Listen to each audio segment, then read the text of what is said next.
8, 9 years ago, we were buying the same houses in Maroubra for 1.2, 1.5 million that are now going for 8, 9, $10 million. Again, we have to educate our clients when they come into us and say, look, we've got 4 or 5 million, we want a big house. Maroubra, it's becoming challenging. It is becoming more and more competitive because of the price points, and all these other suburbs are becoming too expensive. They started to move out further and further. Our motto is buy without regrets, and so if you can buy a property that will serve you for 10 years as opposed to 3 years, that will serve you well. It's something. Buying a great property today, that's not just what it's about. It's also getting something that could be ripe for improvement when the time is right for that investor or for the next buyer. You think about, right, lifestyle, what's important to you? How do you get to work? What do you need for your family? What amenities like parks and shops? Then you look at the budget. Welcome to Street Secrets. I'm Chris Bates. I'm a mortgage broker since 2013. And in this podcast, we're going to be interviewing Australia's leading buyer's agents, ones with decades of experience, have the local insider knowledge on the street, and can really help you with your buying process, no matter whether you're a first home buyer, upgrader, investor. In this podcast, you'll get access to Australia's leading buyer's agents' minds every week on a Thursday. What's the word on the street? Welcome to Street Secrets. I'm Chris Bates in the studio today with Jayden Hurvitz. How you doing? Good, Chris. Thank you for having me on. I'm excited. Thank you for coming on. I've respected your business from afar for some time. And, you know, every episode is a bit different on this. I say that every time. But we're going to talk about an interesting part of the market, a part that everyone loves reading about, you know, Domain like reporting about it. It's in the papers, but it's a super complex market, and it's sort of the upper end of the Sydney housing market. And I thought there was no one better to get on than yourself. So thank you so much for coming on. Thank you again for having me. It is an interesting pocket. Yeah, it's super complex in terms of the vendors, the type of clients you're working with. You know, even the transactions are done differently, and the agents you're dealing with are the top agents in the country, right? But, you know, before we go to that, I mean, let's just unpacking your story coming into before you're a buyer's agent, how long you've been a BA for, like, how did you end up here? Yeah, great question. So I started a renovation business. I bought my own apartment and realized the costs associated with renovating were way too high. So being an entrepreneur myself, I said, well, let's just see how I could start my own business and help other people. And I started a business which I ran for a couple of years. And I was going around helping people renovate their apartments, got to see a lot of beautiful properties. And then I got to a point, being young and ambitious, I wanted to get into the tech space. So landed up getting into tech, which ultimately took me to New York. So for around 10 years in New York, I was running some of the biggest tech and advertising startups. I was responsible for growing their sales teams, their operations teams, their planning teams, and I was able to scale those businesses from 5 of us to 300 of ours. Ultimately, the biggest thing for me was just client experience, giving our customers the best experience in the world. And it was all about creating that journey. And in saying that, that allowed me to come back to Australia, which was around 10, 11 years ago, where I joined my sister and business partner, Carly Skernick, in the buyer's agency world. And I owe so much to her. But she was in the real estate game for many years. She worked at Ray White Double Bay. She had a really incredible career and ended up going to the buyer's agent space. And this was in the early days of the VA side. And she said, Jay, come back here. Let's see what we can do. And I joined her at another little buyer's agency when there were only 2 or 3 in the eastern suburbs. And Carly and I, within probably the first 2 to 3 months, we landed up closing around $40 to $50 billion worth of deals. And I said to her at that time, I said, look, I know how to run businesses. You're brilliant at what you do. I've learned so much from you. Let's create our own company. So a few days later, we started One Buyer's Agency. And 10 years later, this is where we are. Yes, I mean, let's talk about like the evolution of that business. I mean, Carly's been obviously a lot in the eastern suburbs, you know, we're talking back all the way to the early 2000s, right? And so, you know, got deep market knowledge on that market. And it is an interesting pocket of the world. And how are you sort of, you know, applied not only her knowledge and the way that you think about the customer experience, but and to tailor an offer to a particular type of clientele, right? It's not a sort of a mass market. It's a highly priced, but also a scarce product you're trying to purchase. Look, I think back in the day when we first started, our biggest goal was to try explain to people what a buyer's agent did, right? But back when we started, it was such a new concept. Not many people had heard of a buyer's agent. We were selling the concept into people to try explain how we worked. And again, this was back in the 10 years ago. We were buying some huge properties for $3-4 million. The same properties today that are at $20 to $30 million. So as you can imagine, back then, it was still a high price point. And the clientele we were dealing with, they needed service. They needed guardian. We had to explain exactly how we're going to help them. And again, we're dealing in a market where you've got a lot of smart people, right? A lot of people who know how to negotiate and a lot of people who have bought and sold many properties. So we had to continue to explain our value to them day in and day out. And I'd probably say 50% of our job at the time was really explaining the value of a buyer's agent. And then once we got them on board, we had to showcase our experience. We had to showcase our value and how not only are we going to find them the best properties, but how we're going to secure them and be able to secure them at the best prices. So it's as you can imagine, Chris, it's evolved so much where now we don't have to go in and pitch what a buyer's agent is. It's going in and really showcasing our years of experience and the billions of dollars that we've bought in the eastern suburbs calculates these days. Eastern suburbs market, I mean, you can be quite out there with the marketing, or you can sort of potentially play into a bit more of a, hard to find us sort of, it seems like you're taking the sort of the second option. I mean, what's the driver behind that? Listen, Carly and I, being brother and sister, we've come from very humble beginnings. And our dad has always taught us to just be humble. It's all about your integrity. Be quiet. My dad is a very successful entrepreneur. He started from absolute scratch and built a business up very silently. So the way that Carly and I try to conduct our business is in the same fashion. We don't need to publicize ourselves. Again, we could always be doing a lot more marketing and publicity, but we try to keep it under the radar. Even a lot of the purchases that we've made over the last 10 years, a lot of people wouldn't know about them just because we don't kiss and tell. And again, privacy and confidentiality is so big in our world because we're buying for people that they don't want people finding out about their purchases. A lot of high profile people, a lot of divorces, everything that we do, we try going. And again, it's something our team is also they foster, right? There's no arrogance, there's no ego. And we are in a game when there is a lot of ego and there's a lot of arrogance.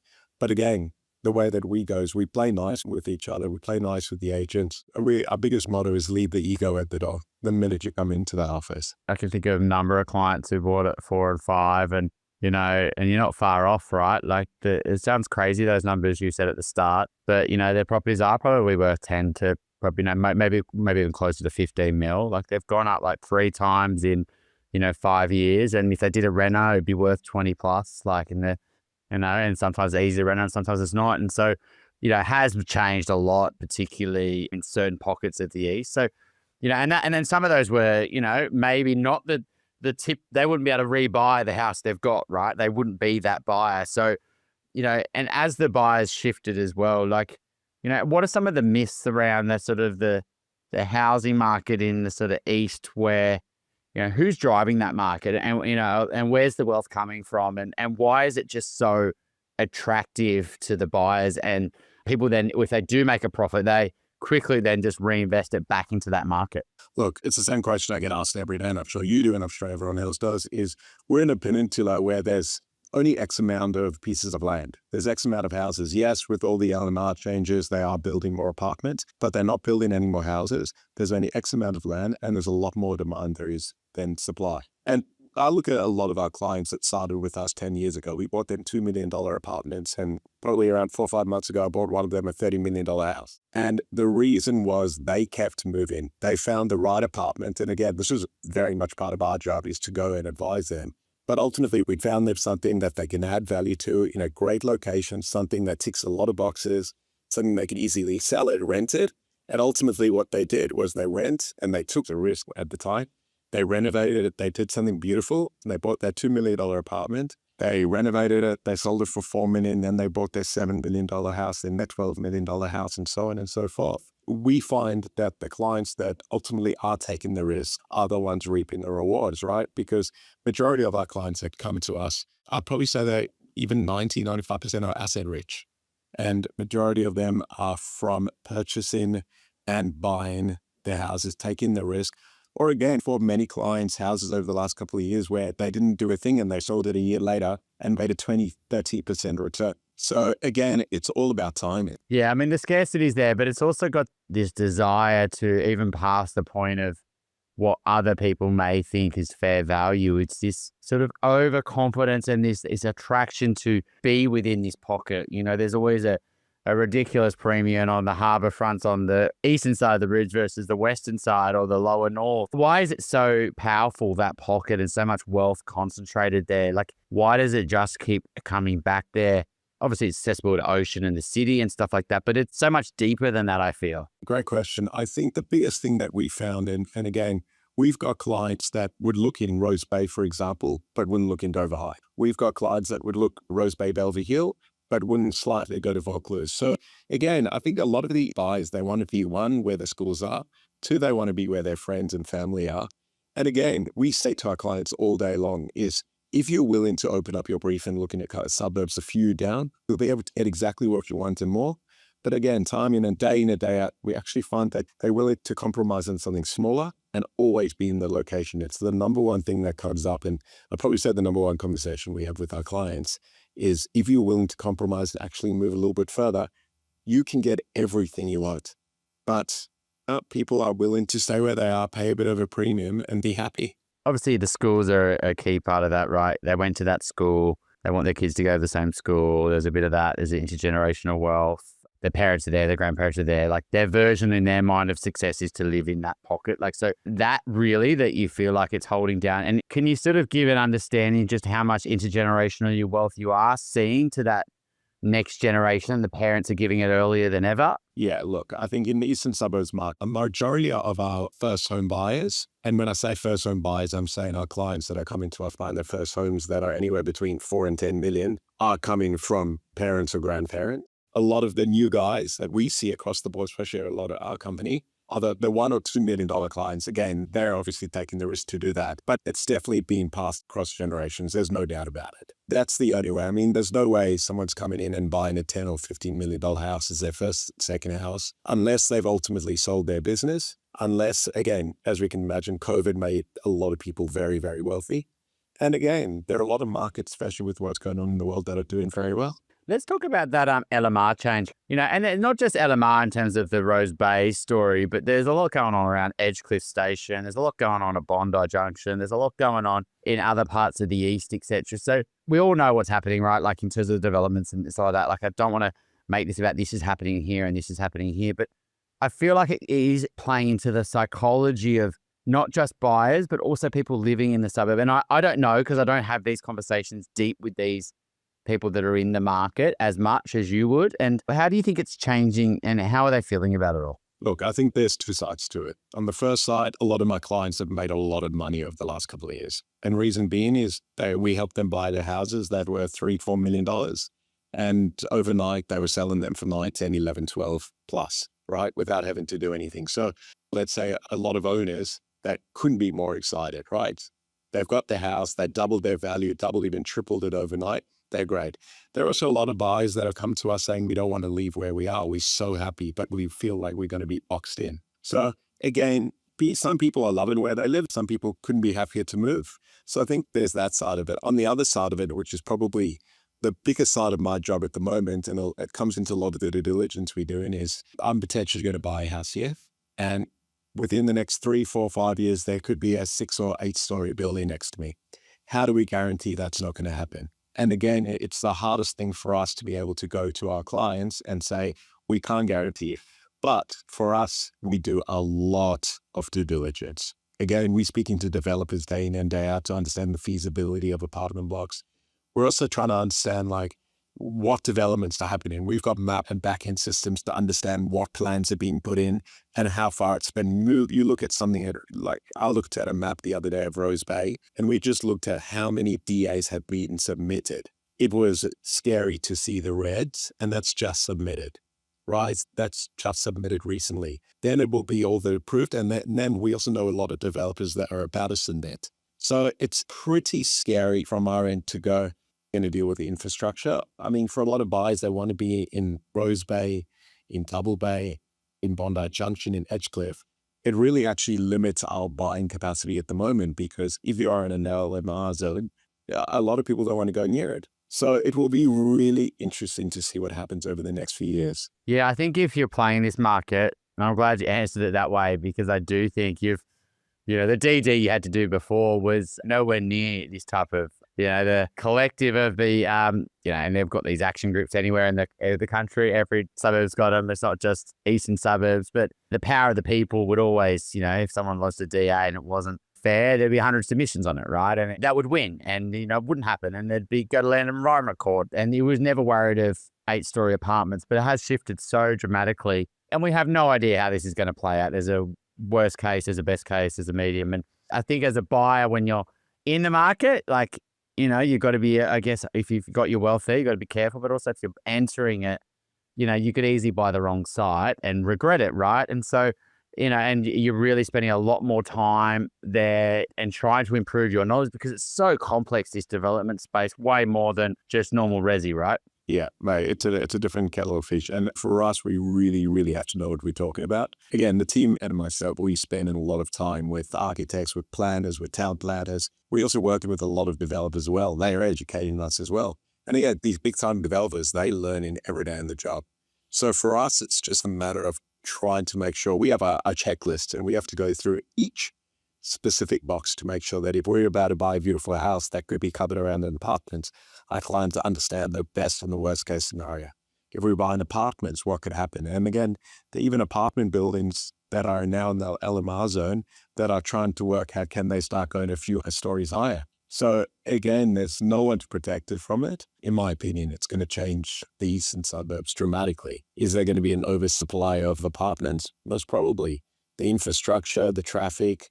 Again, we're seeing as I said, day in and day out, buyers are coming to us going, well, I don't want to live here now. I don't want to live here now. So that's why, back to your question before, the areas that are not in the LMR, where you've got houses that for most developers don't make commercial sense, everyone's now pushing there. And realistically, again, that's just going to push the prices up in certain pockets of Bellevue Hill, Rose Bay, and Double Bay. Yeah, absolutely. The sanctuary. I mean, that's ultimately what people want from luxury property is no noise, complete privacy, the view, the nature, and the desire. If that is compromised at all, it completely is not what they're going to be paying, tens of millions for. I mean, can we talk about just sort of the new wealth? Like there's a new generation of wealth coming through, some through Bitcoin or some through tech or some through whatever it might be, and as wealth, actually people move to Australia just due to being more of a safe haven.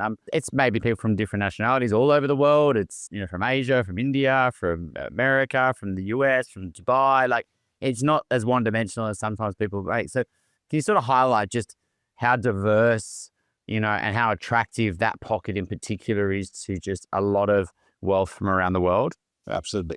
Look, again, it's one of the most desirable pockets in the world. It's in Australia, the most beautiful place in the world. And then you come to the east, find me somewhere more beautiful in the world. To your question, I mean, we're seeing specifically after COVID, and we're still seeing it come from. Every day we wonder, where is this money coming from? It's not slowing down.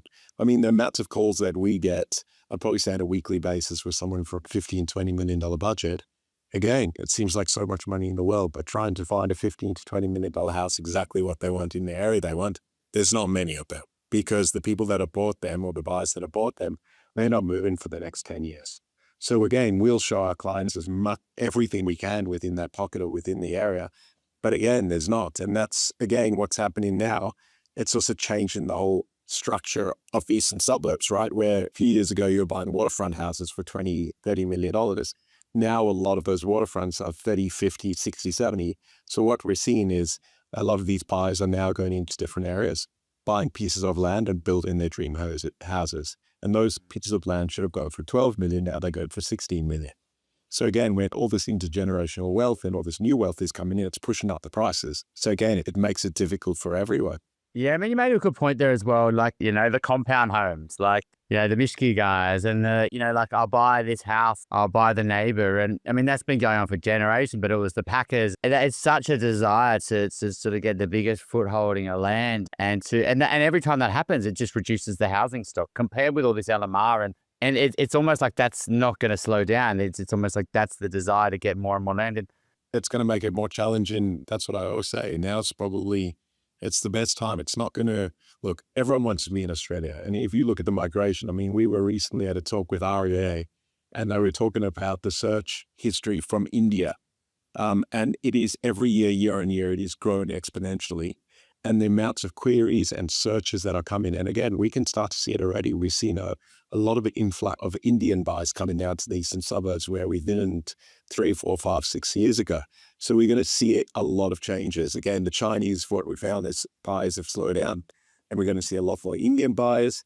And again, especially what's happening in the world, Australia is a pretty safe place. From a high level, it's very safe and beautiful. So we're going to see it just get more and more challenging to purchase property, in my opinion. Yeah, I think that's one of the, the migration numbers, but also the wealth of part of those migration numbers is people moving here and they're bringing all their wealth with them for the safe haven and the confidence that it's going to be a great store of wealth. And, Australia is always bats way beyond its averages there. And I think, any global unrest is sort of only making that worse, right? And getting more money coming here. When you sort of talk about the agents in this space, like how important is it? You can't just, for example, start a buyer's agency and then start transacting on $20 million properties, right? Like the agents selling those are 15, 20 years deep in thousands of transactions. And how are you as a team, I guess, still competing with that? Because it's like they dominate that market so much, but you still need to, you kind of need to be on their good side. Listen, agents, I say, our biggest clients as well, right? Well, you have to have the best relationships. And I think that's also what makes us one of the number one teams in the area, is we have the best relationships with these agents. And as I said, the reason is no ego, and we leave the bullshit at the door, right? At the end of the day, we don't want to play games. We want to work with these agents. We want to get deals done. They're trying to get an ultimate goal. We're trying to get an ultimate goal, and we work really cohesively together. And again, you see a lot of these agents who have been doing this for 20, 30 years. Again, the buyer's agency, the business is very new. It's 10 years old. But we've seen a lot of these agents who are absolutely brilliant work with us more than ever. And if anything, they're actually the biggest advocates for us, because they know how challenging it is to work with so many buyers. When with us, they know that our buyers they're ready to go. They want to find a property. And the minute they find something, we'll do all the due diligence. We've got everything covered, and we get them on the properties. So it's working really well for us at the moment. And again, we have such an incredible team, Chris. We've got 13 people in the team. And between us, everyone has their relationships with specific agents. So we're able to make sure that across the board, everyone has specific relationships. We have with so many, some more so with others. I would say probably over the last 2 or 3 years, more than ever, agents are working with buyers agents so well. It's a great synergy. How can you not? They will, but I think they also are very careful on who they want to work with, right? Because absolutely, they always want more buyers. So like the level one thinking would be, okay, you've got buyers, I've got sellers, let's just work together. But they often, are so advanced in their skills that they can see straight through the inexperience, and they'll take it like a little bit on a ride, and they don't really get the advantages that, someone more experienced would get. And I do think it's a real challenge, I think, particularly if you're a client of one of those new to industry buyers agencies and the team I do think matters. I think I've reflected on. It's just you can cover so much more ground, whether it's opens to agent calls, to, even just tracking portals and off markets and sniff out things on a much scale. There's only so many minutes in the day, right? And a team really helps you. And I think for us as well, we can put our money where our mouth is, right? We've been able to buy some of the best and biggest properties in Australia. We've dealt with these agents over the last 10 years, so they know how we work. We've done deals with all of them. We're not newbies. And again, we cut the crap, right? We're here to get deals done. We want to make sure that both parties are happy. And realistically, it makes it a lot easier to work with that when you have the reputation and you could back it up. Yeah, it's 5, 10, 20 million. But there's also like another element to it, right? There is tiers. How do you sort of break it down, in terms of the pockets? Like, how do you see it, like the Vaucluse, sort of Dover Heights pocket as a totaled buyer pool to the Bellevue Hill? Like, how do you and your team break it down? Good question. So look, it depends in which different markets. You've got the apartment markets, you've got the first home buyers, right? Then you've got your more luxury apartments where you come from 4 to 6 million. Then you've got your semi market, which is your North Bondis and the beaches.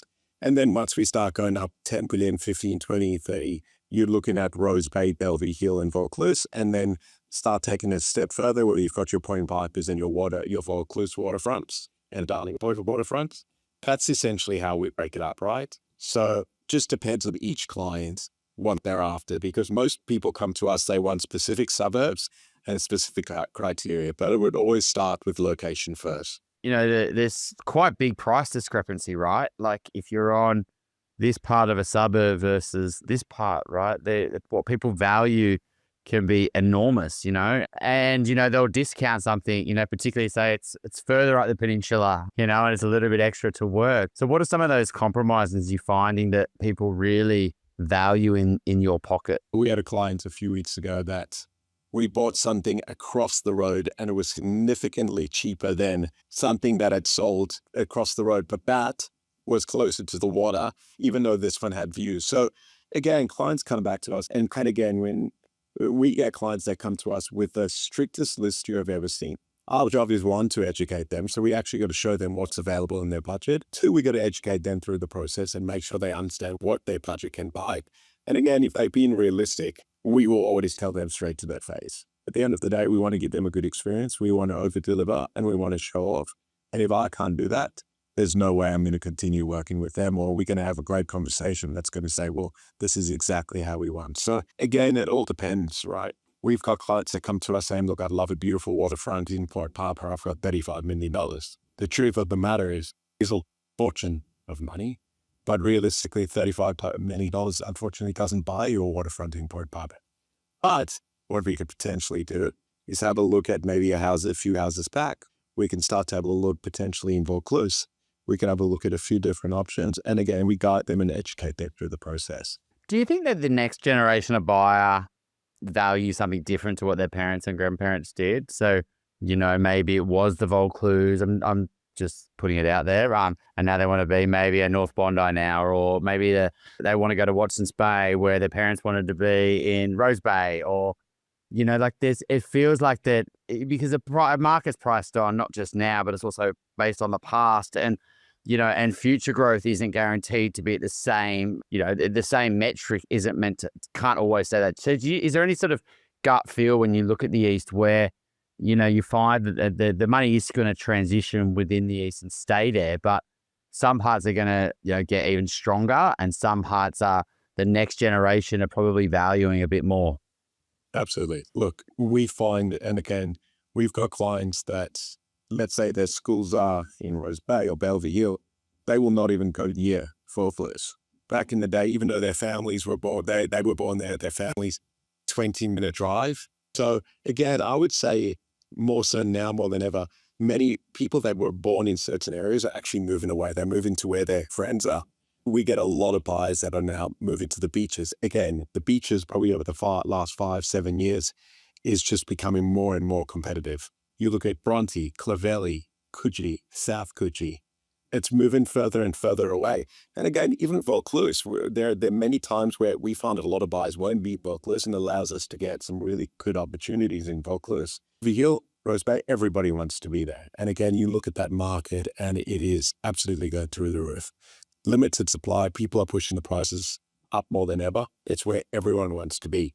So we go through different, it's a property market. We're going to go through times where everyone wants to be in Vaucluse. Then we go back and go, all right, people are happy to be in Vaucluse or Bellevue Hill. Some people are moving further into the beaches. But I would not say, to your question, I would say people are actually starting to change now more than ever. They want to live the coastal lifestyle. It's funny you say that. That was actually one of my gut feels, is that, there was a price premium you would pay on the peninsula and, the Rose Bay and the Bellevue Hill, though. It's I lived there for 3-4 years, and, it's pretty nice looking out across the harbour there with the north aspect and the green, and, and it's quieter, and you can still get to the beach, and you can still get to the city, and you can still get, into Paddington or Woollahra really easy. So it's a good spot. And then you're right, like the schools, Scots and, Cranbrook, and, they're just such a huge part of, that generation. And the grandparents want to give money to the kids because they want their kids to go to the school they went to. And it's such a intrinsic demand there. But I do find that, the beach lifestyle is something that's really valued with the next generation. And, they'd much rather put it on the coast along the North Bondi or the Brontes, or, even going, I remember 10 years ago talking about Maroubra and down there, and it was always like, but I find so many clients wanting to go down that pocket now as well. 9 years ago, we were buying the same houses in Maroubra for 1.5 million that are now going for $8, $9, $10 million. Again, we have to educate our clients when they come into us and say, look, we've got 4 or 5 million, we want a big house. Maroubra, it's becoming challenging. Now, obviously their pockets are there, but it is becoming more and more competitive because of the price points, and all these other suburbs are becoming too expensive. They started to move out further and further as the weeks go on. Yeah, and at the end of the day, places always gentrify. They always are moving, and but at the end of the day, it's still only 20 minutes to the city, right? So it's not like they're, we're sort of landlocked in there, not just with, ocean and harbour and just topography and, hills. And it's not so easy just to increase density. It's not like a flat piece of land where you can just go up forever. And so do you think that's one of the things that gives it just such that, the lifestyle, because it, creates those views and those moments and vistas and things like that. But it also does make it quite challenging and to add a lot of supply and congestion and sewage. Exactly. Look, again, people want to be in Rose Bay, Vaucluse. Again, it's so close to everything. At the end of the day, yes, it does take a little bit longer to get to the sea, but you got shopped area. The challenge with Maroubra, and as you start pushing further, it becomes a little further away, right? And again, most of our clients come to us and they say, we want to make sure that we can, especially, we look at our clients that have recently had children. They come to us, they want to be close to coffee shops. They want to push the brand to a coffee shop. It's a little bit harder. But unfortunately, as time goes by, our $5, $6, $7 million buyers are starting to move out, and they actually have to figure it out.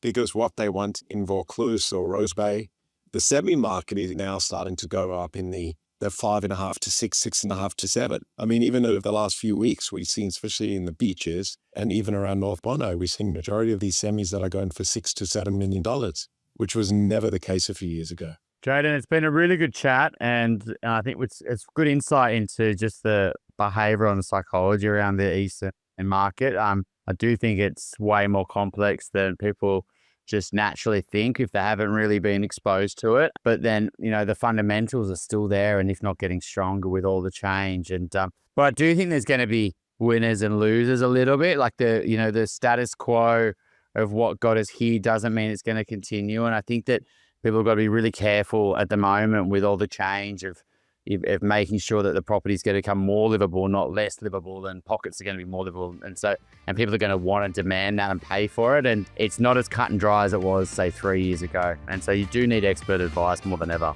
Jayden, thanks so much. Thank you, Chris.